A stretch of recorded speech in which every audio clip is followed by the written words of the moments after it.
Okay. Thanks, David, for the introduction.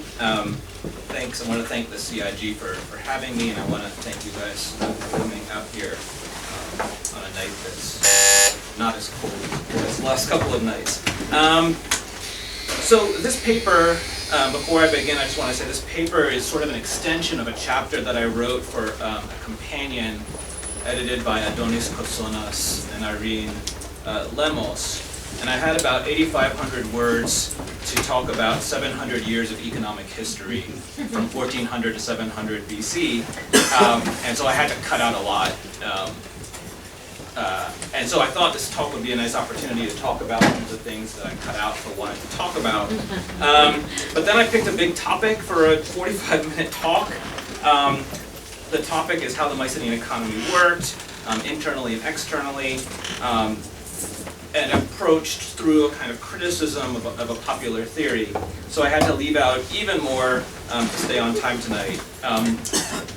But those of you who know this discussion will recognize what I'm leaving out, and so that will give us some material to talk about afterwards, hopefully. Okay, so one of the most influential analyses of the early Mediterranean economy is something that I'm going to call the globalization thesis. It's also become one of the leading explanations for the widespread collapse of the kingdoms of the late Bronze Age. So it's really central to modern thinking about the Mediterranean at the end of the second millennium BC and at the beginning of the first. This thesis is most commonly associated with a series of thoughtful and thought-provoking papers written over the past 15-20 years by Sue Sherratt. And the argument, in her own words, runs as follows. I'm going to give you a long quote now. The end of the second millennium saw the demise of large, established, politico-economic systems characterized by ideals of central control, the decline of which resulted in an increase in political, social, and economic fragmentation and fluidity, both inside and outside their formal borders. This was also accompanied by mechanisms that led to the opening up and encouragement of direct exchange at hitherto unprecedented social levels and over unprecedented distances, to increasingly wide and ungovernable flows of hitherto more restricted materials and goods. You can tell this was written to be read, not listened to.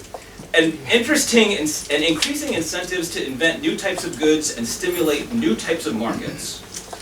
The opening up of the Mediterranean, initially by the decentralized activities of Cypriot maritime traders, who from the 13th century onward cut through the segmented route structure of earlier centuries to forge a direct link with the central Mediterranean, undermined the positions of existing established powers with their ideals of elite political control over the more important aspects of inter-regional exchange, end quote.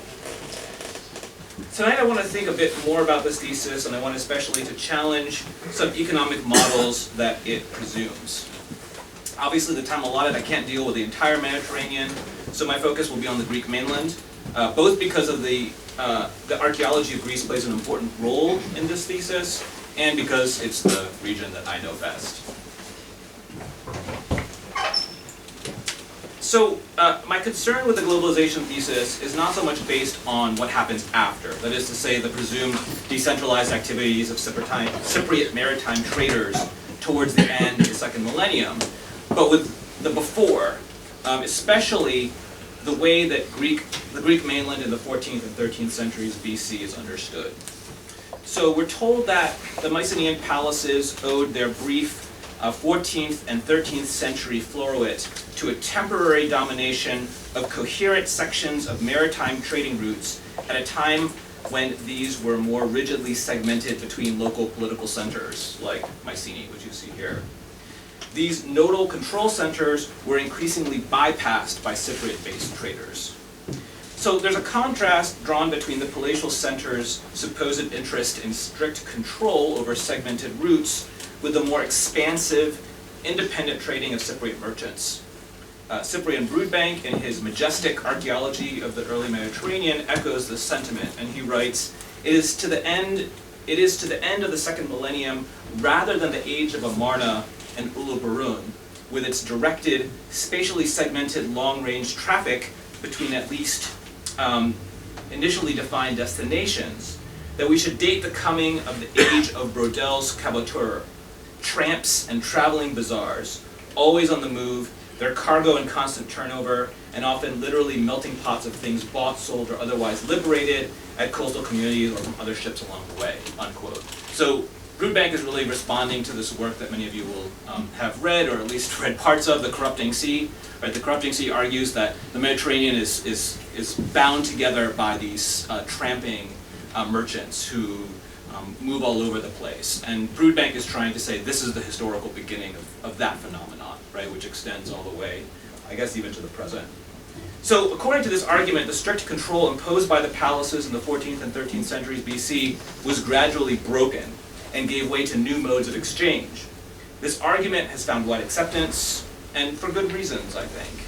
It does a very good job at explaining a lot of evidence, and it does so by positing a gradual structural change in the economy, as opposed to the traditional and somewhat, frankly, unsatisfactory focus on horizons and events, right? So the old way of thinking about the end of the Bronze Age was to say a bunch of guys came through with swords and killed everybody and then went away, right?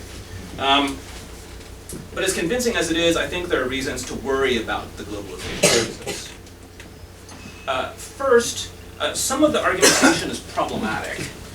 For instance, one central claim is that a new type of merchant operating at the end of the second millennium used small and versatile ships with a shift in preference for isthmus routes rather than long hauls around dangerous capes or across the open sea, which is indicated, we're told, by the fate of Mycenaean, right here, in the southwestern Peloponnese, which after the disappearance of the palace at Pylos around 1200 BC, reverted to something of an underpopulated backwater, and by a contrasting increase in the 12th century in the number of apparently prospering sites around the Argolid, Euboean, Saronic, and Corinthian Gulfs. So, right, this area here. Many of them showing evidence of eastward connections. Sherritt even suggests that in the case of the Corinthian isthmus, right, this little bit here, it's very likely that the ships themselves were hauled across with their cargoes as they were in the first millennium, with or without the help of some primitive forerunner of the diolkos. In other cases, for example, the Mycenaean corridor linking the Argive, Saronic, and Corinthian Gulfs, goods traveled separately overland. So you either have ships being hauled across, or you have goods being hauled across and then loaded onto another ship and taken away. Now, there's some significant problems here. To begin with, it's extremely hard to imagine merchants, for me anyway, it's hard to imagine merchants at the end of the second millennium BC portaging across the Corinthian isthmus. Recent analyses of the late first millennium diolkos by scholars including David Pettigrew, Despina Kutsuba, and Yanis Nakas, who's here, suggest that the traditional interpretation of the diolkos as a commercial portage is problematic. This is hard for some of us to accept because we all learned in undergrad and grad school that this is what Corinth was all about. Sites on the eastern end of the isthmus have produced little evidence for Western products, but clearly looked eastward. Sites on the Corinthian Gulf are correspondingly dominated by Western imports, and that's not what we would expect if the diolkos was a thoroughfare of transshipments of goods. We would expect to find similar goods on both sides, right? So Pettigrew concludes that the Corinthian isthmus is not a commercial thoroughfare, but a point of transition to very different regional patterns. So that what makes Corinth unique is that it looks both directions, right? Now, a boat comparable in size to the smaller ships of the late Bronze Age, like the ships that were found at Cape Geladonia and Point Iria, could carry a cargo of about 10 tons, which would have required about 20 wagons to take all the cargo off and load onto wagons, right? Each drawn by a pair of draft animals. That doesn't include the weight of the ship itself, which could be significant depending on a variety of factors. And portaging these ships would have required care and expertise, especially merchant vessels, right, that are kind of big and heavy. So small merchant ships might have required 30 to 60 animals just for the ship alone. So portaging ships even lighter Smaller ships of the post-palatial period would have been an enterprise requiring significant capital inputs and organization, human labor, animal power, food, fodder, water, etc. Now, it's kind of hard to imagine the post-palatial communities of the Corinthia, or indeed any part of the Greek mainland, organizing such activities. Although there's increasing evidence for the importance of Mycenaean Corinth recently, especially to the work of, thanks to the work of Iulia Tsonu and others, it's still fair to say that there's not a lot of evidence for large-scale activity on the isthmus, and virtually none at the places where these ships would have been portaged. So this map here, which I redrew from Kathy Morgan's Isthmia volume, shows certain sites dating to the post-palatial period in solid red, and questionable sites in hollow red circles. So you can see Isthmia is occupied in 3C, and the pottery runs into LH3C late, so it runs for a century after the destruction of the palaces. But there's no evidence for the expansion of the settlement, and the pottery is all local, apparently. There are no imports, right? Indeed, Morgan's review of late Bronze Age settlement in the Corinthia shows a significant reduction in activity from LH3B to LH3C, as is the case in most parts of the Greek mainland. So, you know, if we imagine that trade is being rerouted through here, we might expect to find some more imports, we might expect to find larger settlements, we might expect to find more settlements. We don't get any of that, right? Especially we might expect to find them, you know, in this area here around the modern Corinth Canal, right, where it's easiest, the shortest passage across. There's also no evidence to suggest that the Corinthia has special access to imported products. So Sarah Murray's review of the evidence in her dissertation shows that a grand total of 0 imports have been found in the Corinthia dated to LH3C. That's not to say that the absence of evidence is evidence of absence, right? Clearly not. But I do want to highlight the fact that there is no direct evidence that Corinth saw increased traffic towards the end of the palatial period or after the collapse of the palaces, and the scale of organization required to portage across the Corinthian isthmus suggests that it's highly unlikely. Okay, so why do supporters of the globalization thesis think that the isthmus is a main corridor in decentralized trading?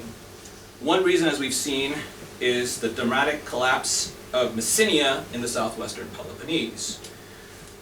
The other archaeological correlate that's been pointed to is the distribution of amber in the 12th century BC, the distribution of Urnfield bronze types from the late 13th century onwards, and the distribution of Cypriot bronze types in the 12th to 11th centuries BC. So let's briefly take a look at these classes of evidence. The first is amber. Anthony Harding remarks that less amber is more widely distributed in LH3, that is to say the period of the palaces and after their collapse, with more finds from the north and west as well as the east. So each of these amber-colored triangles represent a site where some amber has been found. It's worth noting that none of the pieces are found in the Corinthia, much less the Corinthian isthmus. And indeed, Harding notes that the distribution is primarily Adriatic in orientation. And indeed, recent finds seem to indicate extremely active Adriatic maritime networks in the late Bronze Age, especially after the palatial collapse. So this map I redrew from Harding's distribution map of amber in the 14th, 13th, and 12th century BC. The second type that proponents of the globalization thesis have pointed to are Urnfield bronze types, which I'm showing you in these blue dots. So this map shows distribution of Buzek's catalogs of various European-style spearheads and knives.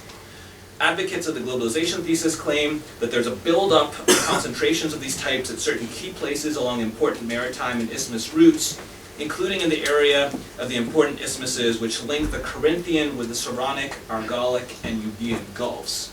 So Corinthian, Argolic, Saronic, and Euboean Gulfs. But I don't see that in this distribution map. Maybe you do. What I see in the northeastern Peloponnese is a big buildup around Tiryns and Mycenae, right?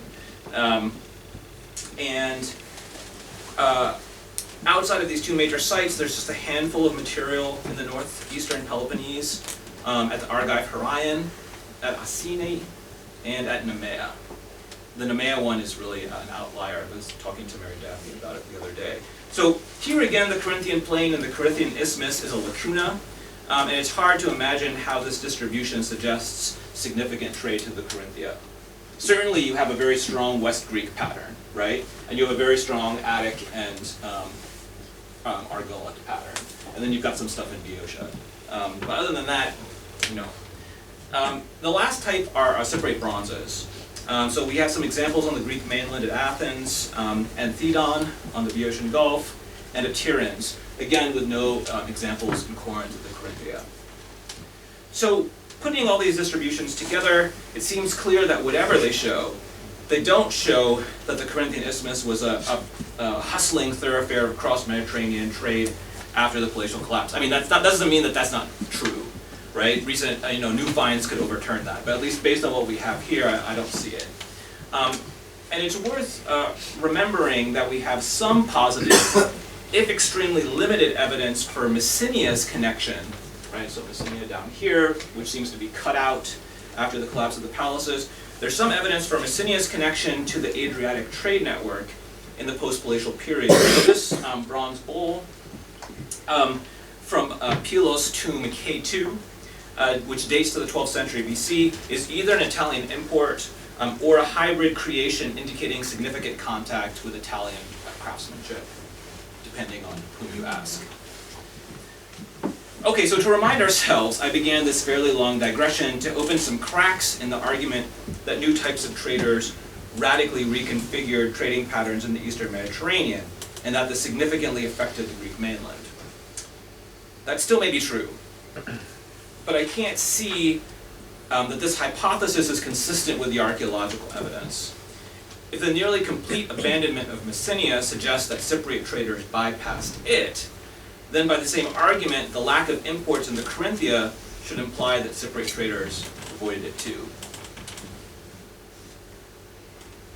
Okay, so in the next section of my paper, I want to build on these cracks and strike closer to the heart of the globalization thesis, which argues that the Mycenaean palaces occupied nodal points on an expanding network of long-distance routes, and that their success derived ultimately from the opportunistic and temporary control of coherent segments of such routes. Control was lost when the system of interlinking route segments from which the palaces profited was cut through by the increasing activities of opportunistic, small-scale traders, probably mainly based, initially at least on Cyprus, using relatively small ships and carrying diverse cargoes. These traders began, it's supposed, by trading sub-elite products like pottery and scrap metal, unsupervised by the palatial authorities. This regime of independent trading ultimately undermined the entire palatial command and control system. As Andrew and Susan Sherritt put it, new modes of trading outflanked patterns of centralized control. It's not entirely clear at first, at least it wasn't to me, maybe because I'm not that smart, why new modes of trading should represent a problem. And the answer, I think, is that this thesis relies heavily on the notion that the palace-centered system was essentially a command economy. It's asserted that movements of valuable materials were closely supervised by the palaces, and that political elites tried to keep valuable materials like metal out of the hands of the general population. The palaces allowed the growth in the trade of sub-elite commodities like pottery, but the consequences were dangerous insofar as strategic materials like scrap metal might then be traded in the same way. Thus, for the globalization thesis, the difference between the Bronze Age and the Iron Age is the difference between centralized palace monopoly and decentralized commercial enterprise. Now, this dichotomy lies at the heart of the globalization thesis, and the first part of it, the centralized palace monopoly and command economy, is the next object of my discussion and kind of the real point of my lecture. So since the decipherment of linear B, the economic roles of the palaces, the Mycenaean palaces anyway, have been considered twofold. Redistributive with respect to staples, and reciprocal with respect to wealth. That is to say, it was thought that the palaces practiced redistribution for staples, so access to land and thus agricultural production was controlled by the palace and by the king. Agricultural staples were redistributed to the population in various ways and used to finance attached craft production of high-value goods. These high-value goods, on the other hand, were thought to have been exchanged reciprocally. Internally, it's thought the ruling elites allocated wealth items to regional elites to help cement their rule, right? I'll give you a sword, you vote for me. Well, you don't vote for Mycenaean kings, but you know what I mean. And externally, ruling elites practice international gift exchange like the kind described in the Amarna tablets, which I'll talk about in a little bit. So this schema has been a really productive one, but parts of it have also come under sustained attack. Basically, it seems clear that the Mycenaean palaces did not practice classical redistribution. Many scholars have written extensively about this, and many of you have gone over this territory over and over again, so I don't want to linger too long here, but I think it's worth pointing to a couple of features of recent work. So, I'm not going to be able to read my talk. Okay, so first, John Killen concluded from his study of Mycenaean landholding, like this tablet here from Pylos, which records land, that the palatial texts do not record royal land. Right? When the tablets were first deciphered, everyone thought, oh, the land was all controlled by the king. Right? He allocated it to his buddies. In fact, the texts record damos land. Now, in the Mycenaean period, the damos is a local administrative body, sort of like an agricultural co-op that deals with agricultural production. It also probably had a broader meaning of something like community. Now, this suggestion that the damos means something like community has been made by a number of scholars. It's not my idea, and it comes from a variety of indicators, including the fact that some Mycenaean personal names are compounded with damos. In later Greek, this is demos, right, or demos, depending on your pronunciation. So you have echedamos, eudamos, eurudamos, archodamos. These three are from Pylos. Archodamos and acrodamos are from Thebes. And then you also have an official, some kind of provincial supervisor called the damokoros. People think that the koros part is from korenumi, right, meaning to like satisfy. So the damokoros would be like the person who satisfies the community. If the damos is an agricultural cooperative, I guess he who satisfies the agricultural co-op. Maybe he who has the agricultural co-op. Wide agriculture. I mean, these are based on the way that Greeks typically name, right? It looks like damos has some broader sense, right, rather than kind of specific administrative body. So as far as we can tell, agricultural production was largely arranged by local communities, with small parcels of land apparently being the norm, rather than large estates. Now this is largely based on the Pelian evidence, but it's our best evidence for how Mycenaean land is allocated. Until we get more texts from somewhere else that deal with landholding, we're going to have to live with the evidence that we've got. And a similar picture emerges also from animal husbandry. This is one of these Pelian texts recording allocations of sheep to specific herders, named herders. Paul Halstead has shown that the palatial authorities did not claim to own specific animals, but rather held rights to specific numbers of animals, which allowed herders to move animals freely between palatial and non-palatial flocks. Indeed, the palatial system presupposed very large numbers of animals outside of palatial control. Halstead estimates that non-palatial animals outnumbered palatial animals by a factor of almost 2 to 1. So, although the palace was deeply invested in agro-pastoral production, the palatial system was predicated on local, non-palatial economies and systems of production that must have pre-existed the palaces in some form. And that crucially, as we'll see, these systems also depended on individuals with the economic wherewithal to help run the system. So the palace is mainly interested in wool. So they'll say to somebody, okay, we're giving you 100 animals. They don't actually care that those 100 animals are kept separate. All that they care is that they get what they want. which is wool and occasionally an animal to kill and eat, right? Okay, so that's the first thing. The second thing is that although the palace used staples to support certain types of craft production, especially the production of textiles, other craft producers like smiths and shipwrights are not compensated with staples or apparently at all. Many of the staples controlled by the palaces were used for religious purposes, especially the hosting of large-scale feasting ceremonies. Other staples are used as payment and exchanges that are neither apparently reciprocal nor redistributive. They're not market exchange in the strict sense of the term, the way that modern economists would talk about market exchange. But staples are used by palatial officials to purchase craft products from specialists, imported raw materials from merchants, and to hire unskilled laborers. So the palace is also just buying stuff. So I want to stress two things here. The first thing is that internal exchanges in the palace were highly complex. The palace had a lot of ways to acquire commodities. For example, textiles. They could be acquired through at least three means. They could be directly produced by the palace. Well, they're not produced by the palace. They're produced by dependent labor that the palace controls, right? They can be taxed. Certain basic types of textiles are taxed directly by the palace. And they can be purchased from independent, apparently, producers. Second, palatial transactions typically presupposed and relied upon a significant non-palatial productive center. Not only is that true for agricultural and pastoral production, but it's also true for craft production.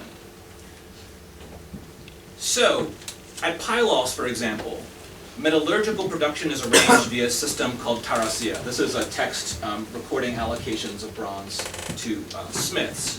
The palatial authorities allocated weighed quantities of metal to individual smiths, who then returned finished goods to the authorities, presumably goods of the same weight, right? It's sometimes been thought that these smiths were dependents of the palace, but I think that's problematic. There are too many of them, 300 to 400, depending on how you count. The amounts allocated to them are very small, so on average 3.5 kilograms in what are almost certainly annual allocations. And about 1/3 of them receive no allocations whatsoever, right? So why would you have a dependent laborer if you don't give them any work to do? That doesn't make any sense. There's evidence that scrap bronze did circulate internally within Pylos, because one tablet, JN 829, is a requisition for temple bronze from each district of the kingdom. So each district had a temple, and each of those temples apparently controlled bronze that the palace could requisition on occasion. Thus it seems plausible that this general pattern, where palatial systems of production presuppose and rely on palatial, non-palatial economic activity, also applies to metallurgy. That is to say, there was a flourishing metallurgical industry in Mycenaean Messenia, sparsely attested archaeologically, but it is attested at places like Nicoria. And the palace tapped into this economic resource by hiring these smiths to work for the palace. It's also worth noting that smiths are not paid or supported with staples. They're instead given other incentives. So a number of taxation documents note that the smiths do not pay. You can see that here. I don't know how many of you know Linear B, but kakewe, halkewes, ou didosi, u didonsi. They do not give, right? So they're given tax breaks by the authorities. And we have reasons to believe that these are tax breaks as opposed to like tax evasions, because this u didonsi phrase doesn't just occur on taxation documents that indicate payments like this one does. So this is a tax document that records initial payments. So apudosi, apolosis, right? The payment. So it already records a payment. But it also appears on texts that do not record any payment and that are prescriptive in nature. So the palace first determines what the targets are for each community. So this town's going to pay this much. And then as payments come in, they write these new documents that indicate payments. But even the ones that don't indicate payments, that is to say the prescriptive ones, also say the smiths do not give. Right? So these are tax breaks given by the palace, not smiths like running away from shirking their duty to pay taxes. So that's staples. What about exchanges of wealth? Here the evidence is frankly inadequate. I'll talk about internal exchanges, that is to say, exchanges within the kingdom first, and then I'll deal with international exchanges.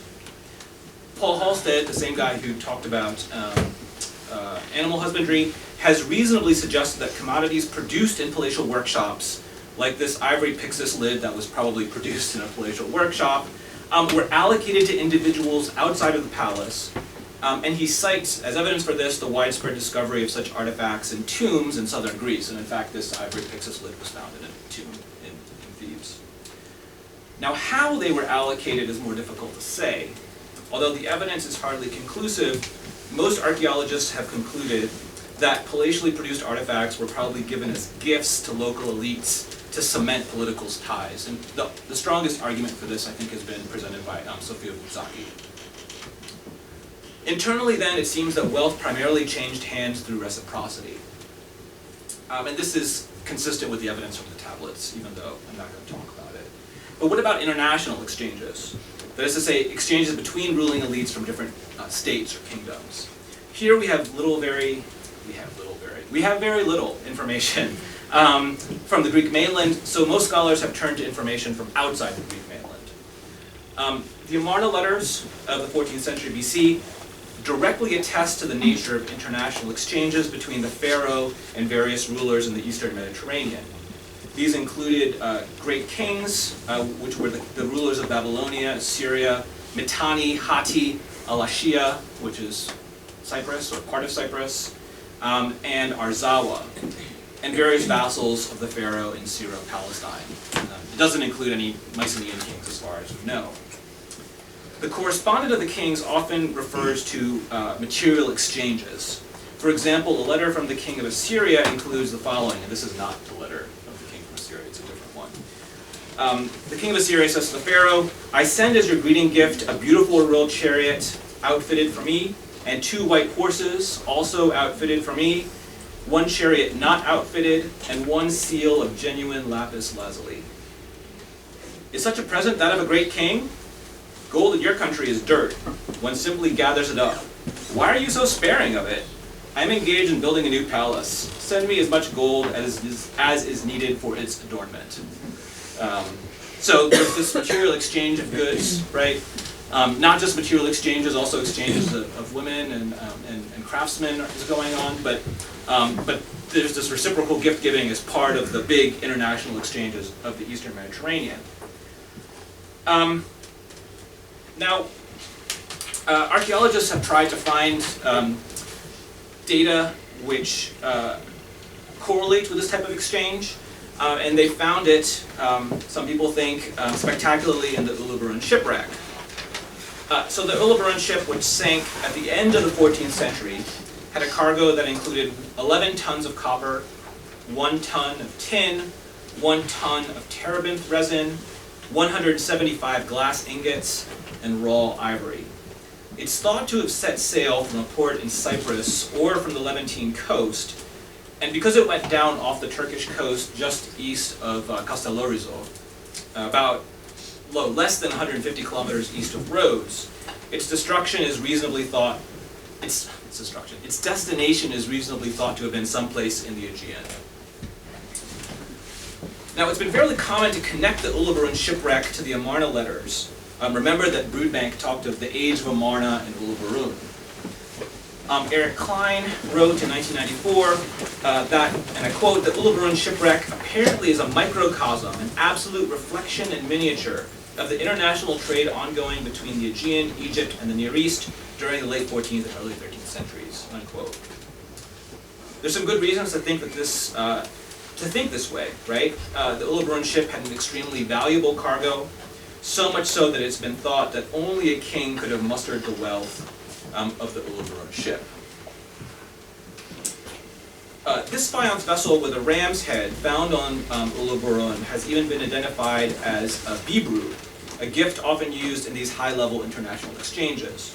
One Amarna letter addressed to the pharaoh from the Hittite king concludes by saying, "I herewith send you as your greeting gift 1 silver raiton, a stag. 1 silver raiton, a young ram. Notice, however, that the Amarna letter refers to a silver vessel, but the vessels on the Uluburun ship were not silver and less valuable than this. But gift-giving seems to have been a common practice between the traders of the Eastern Mediterranean, not just kings. For example, a letter preserved at Ugarit, written from one merchant to another, announces the gift of a horse, which is also probably worth more than this. So gift exchange was a way of establishing and maintaining a positive relationship between two trade partners, then and probably now.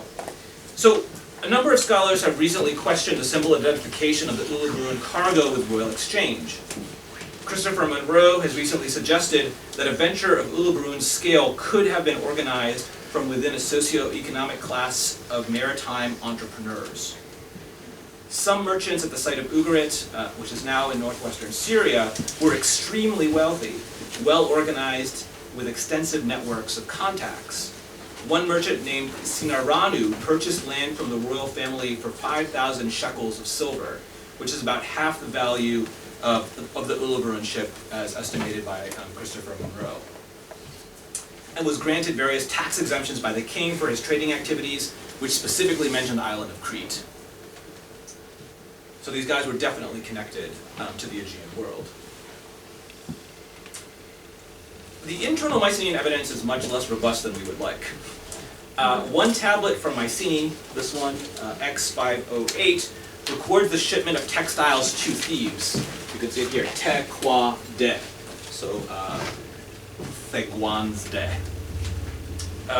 Presumably this is the Thebes in Boeotia, although we can't be 100% sure of that. But it's hard to say much about the nature of this exchange, right? This is just because of the nature of the tablet. It doesn't specify what the nature of the exchange is. It might be religious in nature, depending on how you interpret this word here, marine. Could be the name of a deity, but again, that's not sure. There are a couple of texts at Pylos that may shed light on this indirectly, and it links up to my discussion about merchants. So, two texts from Pylos refer to the purchase of stupteria, which is alum, or an alum-like substance, from named individuals. So you can see this upper tablet. I didn't record all of the tablets, so just these two lines here. Aithalos, payment for alum, 6 kilograms of wool, 4 female goats, 3 textiles, 288 liters of wine, and 384 liters of figs. And down here on UN 443, we have Kyprios, payment for alum, 30 kilograms of wool, and 10 textiles. Okay, so notice that in both cases the payments are made in staples, not in finished goods. Now what's interesting here is that alum is not available in Messenia or in the Peloponnese, so it must have been imported. It may have been imported from the island of Milos, that would have been the closest source, or perhaps from further afield. Pliny, the Roman author, mentions it occurring in Cyprus, Spain, Egypt. Egypt had the best alum, he says. Armenia, Macedonia, Pontus, Africa, Sardinia, Lipari, and Stromboli. And there are also sources probably in the Hellespont that are mentioned by later medieval authors. Different sources of alum were differently valued in antiquity and in the Middle Ages. And in the Middle Ages anyway, alum prices fluctuated. But in any case, alum was a valuable good that was on occasion big business. For those of you who are sort of classically oriented, you'll probably remember the passage in Herodotus 2:180, where we're told, Herodotus tells us that Amasis gave 1,000 talents of alum to the people of Delphi to help them rebuild the temple. So perhaps our alum was acquired in the Aegean, but the fact that one of the men is named Kyprios, the Cypriot, right, is pretty interesting. But notice that this name, Kyprios, doesn't mean that this guy was ethnically a Cypriot, right? These names can be more sort of thematic than that. So famously, Cimon, the Athenian, named his son Lacedaemonius, right? Which didn't make his son Spartan, right? Although it did say something about Cimon's political leanings. So the name doesn't indicate necessarily that he's Cypriot, but it might indicate that his family had or aspired to have Cypriot connections, right? In which case the alum could have come from Cyprus or Egypt or wherever. So this imported good alum was something that the palatial authorities wanted. We're not sure why. The usual thought is that alum was primarily desired for its ability to dye textiles, but alum could have been used for a variety of other purposes too, from medicinal, Pliny lists a million reasons why you would want alum. And the palatial authorities acquired this product by purchasing it from known individuals. Now it's possible that the palace had put in a special order for the alum with these men, right? Get me some alum and I'll give you, whatever, 4 goats. Or perhaps these men had already acquired the alum for their own reasons and the palace was able to purchase whatever they didn't need. So who were these guys? Aethelos is probably also a smith allotted metal by the palace. So is Kyprios. Kyprios is also probably a herder with 2 flocks in northwestern Mycenaean. So both of these guys are smiths, and I think that's interesting and important, potentially. And alum could have been used by smiths for a variety of reasons. We have, I forget the guy's name, the 16th century head of the papal foundry has a text called the Pyrotechnica, and he talks about all the different uses of alum for metallurgy, and we have some Byzantine recipes and stuff like that too. It could be used to fix color in metal. It could also be used to clean off scale and that kind of stuff, because alum is an astringent. So I focused on alum and its acquisition because it's a nice example of how Mycenaean palaces got their hands on commodities that they wanted. The traditional command economy model would expect that the Mycenaean palaces would acquire them directly by trying to control local production and by trying to control external trade. The fact of the matter is, however, is that there's very little evidence that the palaces did either of those things. Most of the time, the palaces don't control anything. Instead, they contract it out. So, for example, the palaces didn't control metallurgy. They contract out metallurgical production to independent contractors, people like Aethelos and Kyprios. They contract out animal husbandry to herders, like Kyprios, who already had significant numbers of private sheep. The economic wherewithal to own large flocks and the organizational capacity to take care of these flocks. And the palaces apparently contract out the acquisition of imported goods like alum to merchants like Aethelos and Kyprios. Now you'll notice I keep saying these names over and over again, and that's not unusual for me or for Mycenaean scribes. In my prosopographical study of Pylos, the one that David was talking about, one of the most striking things is that when a personal name appears more than once, it tends to belong to a single individual who is active in more than one economic or administrative area. There are a couple of hundred of these individuals in the Pylos texts, some of whom appear only twice, like Aethelos, others appear many times over. Now what's interesting about these individuals, besides the fact that they have their fingers in many pies, is that they're rarely associated with official titles bestowed by the state. They're obviously well integrated into the palatial system, and they're well known to palatial authorities, but they're not placed into a well-organized hierarchy, at least as far as we know. Instead, they run riot through the linear B texts, where they're identified only by personal name. So, in my book, which is here in the library somewhere, Individuals in Society in Mycenaean Pylos, I argued that individuals who appear in the text by name were part of a large elite class, and that this elite and its interactions were largely responsible for the achievements of the Mycenaean age. Indeed, the palatial systems of the Pylian state depended on these individuals for all manner of activities, from craft production to labor management to acquisition of imported goods. So the palaces, I proposed, were the product of an intense interaction among the Mycenaean elite. Now, recent studies of the states of the ancient Near East are also moving in the same direction. So recent studies of Ugarit by Christopher Monroe and by Bruce Rutledge and Kevin Magoo reflect this. An active, entrepreneurial, urban, heterogeneous elite that were active in multiple economic areas, including trade, and who often held official positions within the palatial administration. When the royal household at Ugarit wanted strategic goods, they usually turned to members of this elite to acquire it. Half a millennium earlier, the old Babylonian state has also been understood as operating through an economic system in which state operations were contracted out as franchises to independent merchants. The contracts were written in such a way that merchants could make a profit, but also risked taking a loss, especially in a bad year. Their franchises were diverse, so they include date palm cultivation, animal husbandry, fishing, fowling, reed collection, brick manufacture, provision of labor, tax collection, and trade. Stephen Garfinkel's recent analysis of the urban elite in the third dynasty of Ur, so dated to the end of the third millennium, we keep moving backwards in time, also reveals the importance of an entrepreneurial elite engaged in private business and deeply enmeshed in administrative activities.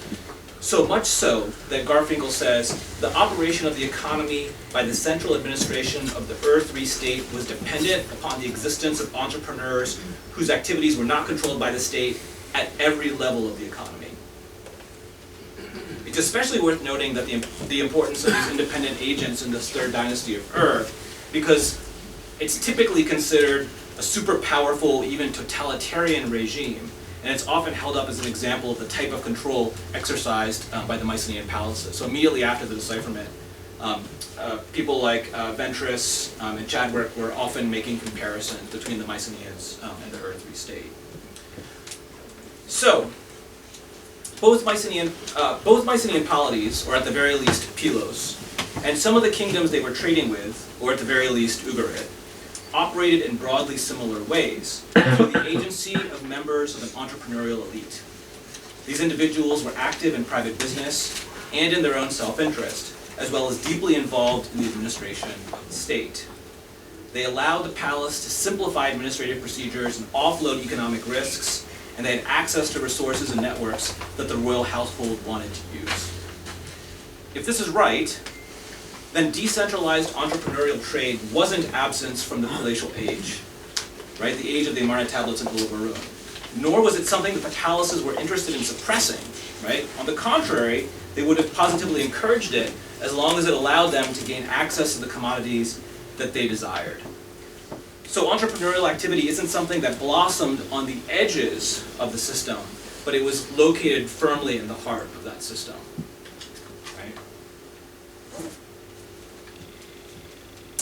In a recent episode of the political podcast The Weeds that aired on the 15th of January 2016, Ezra Klein commented that there's a tendency for reporters talking about the Affordable Care Act. This is the American health care reform, more commonly known as Obamacare. This is our opportunity as Canadians to feel better about our health care compared to the kind of broken American system. So there's a tendency to talk about the Affordable Care Act as if it's the only thing going on, to look at its rules and regulations in order to predict what will happen to the American labor market. Many of the effects predicted on the basis of the Obamacare legislative package, for example, that marginal full-time employees would be pushed by their employees into part-time jobs, or that early retirements would increase, have not been felt, or at least they haven't been felt yet. Klein points out that Obamacare is only one of many forces, not a particularly significant one, affecting individual decisions, but the attention paid to Obamacare by the media and to lay people is such that the national conversation overestimates its effect on the economy. I would argue that a similar thing has happened with the archaeological and historical analysis of palatial systems. Because of the traditional interests of archaeologists in excavating palatial structures, the traditional interest of historians in studying such institutions, and the limited use of literacy in the late Bronze Age, we know a lot more about the palaces than we do about the activities of independent merchants and craft specialists. And based on our understanding, partial as it is, we attempt to model the effect of the palace on economic structures writ large. But the palaces, like Obamacare, are only one of many forces that are operating. As Rutledge and Magoo put it, palaces were dominating rather than managing or controlling institutions. So in sum, I doubt that new modes of trading outflanked patterns of centralized control, largely because centralized control isn't how most late Bronze Age palatial systems worked. Palaces tapped into entrepreneurial elites, plugged into their networks, and attempted to harness their energy. As the archaeological record shows, palaces encouraged brisk trading across the Mediterranean and beyond. And I should say here, because of time constraints, I haven't said anything about general distribution of patterns of imports in the late Bronze Age and how these contribute to the discussion, but I can talk about it afterwards. The palaces were, so to speak, the tip of the iceberg, the product of intense interactions and exchanges rather than institutions that couldn't cope with intense interactions and exchanges. This makes the end of the late Bronze Age harder to understand, but I think that's okay. The societies of the late Bronze Age were enormously complex, and the interactions between them were even more so. This observation has been obscured by an excessive focus on economic types, like the palace economy. We need to accept the complexities of the political and economic systems at work if we're going to make continued progress in the study of their emergence, their transformation, and their interaction over time. Thanks.